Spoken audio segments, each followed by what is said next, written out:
ಅರಣ್ಯವಾಸಿ ಮತ್ತು ಅಘನಾಶಿನಿ ನದಿ ಜೋಡಣೆ ವಿರೋಧ ಸಭೆಯನ್ನ ಮೇ 15ರ ಶುಕ್ರವಾರ ಸಿದ್ದಾಪುರದ ರಾಘವೇಂದ್ರ ಕಲ್ಯಾಣ ಮಂಟಪದ ಸಭಾಂಗಣದಲ್ಲಿ ಸಭೆ ಕರೆಯಲಾಗಿದೆ ಎಂದು ಹೋರಾಟಗಾರರ ವೇದಿಕೆಯ ಪ್ರಧಾನ ಸಂಚಾಲಕ ಮಾಬ್ಲೇಶ್ವರ್ ನಾಯ್ಕ್ ಬೇಡ್ಕಣಿ ತಿಳಿಸಿದ್ದಾರೆ.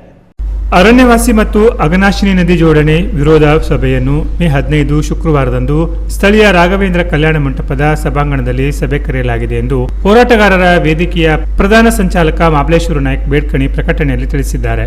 ರಾಜ್ಯ ಸರ್ಕಾರದ ನೀತಿಗೆ ವಿರುದ್ಧವಾಗಿ ಅರಣ್ಯ ಅತಿಕ್ರಮಣದಾರರ ಮಹಜರ್ ಜರುಗುತ್ತಿರುವುದು ಮತ್ತು ಅರಣ್ಯವಾಸಿಗಳು ಅತಿಕ್ರಮಿಸಿರುವ 3 ಎಕರೆ ಸಾಗುವಳಿಗೆ ಆತಂಕ ಮಾಡಬಾರದೆಂಬ ರಾಜ್ಯ ಸರ್ಕಾರದ ಆದೇಶ ರದ್ದಿಗೆ ಹೈಕೋರ್ಟ್ನಲ್ಲಿ ಪ್ರಕರಣ ದಾಖಲಾಗಿರುವ ಕುರಿತು ಸಭೆಯಲ್ಲಿ ಚರ್ಚಿಸಲಾಗುವುದು ಎಂದು ಅವರು ತಿಳಿಸಿದ್ದಾರೆ.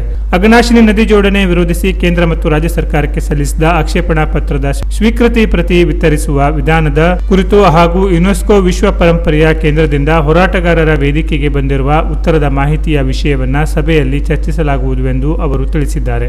ಹೋರಾಟಗಾರರ ವೇದಿಕೆಯ ಜಿಲ್ಲಾಧ್ಯಕ್ಷ ರವೀಂದ್ರ ನಾಯ್ಕ್ ಅಧ್ಯಕ್ಷತೆ ವಹಿಸುವ ಸಭೆಯಲ್ಲಿ ನದಿ ಜೋಡಣೆ ಆಯೋಗಕ್ಕೆ ಪ್ರೇಕ್ಷಕರಿಂದ ಆಕ್ಷೇಪಣೆಗೆ ಸಭೆಯಲ್ಲಿ ಅಭಿಪ್ರಾಯ ಸಂಗ್ರಹಿಸಲಾಗುವುದು ಎಂದು ಅವರು ತಿಳಿಸಿದ್ದಾರೆ.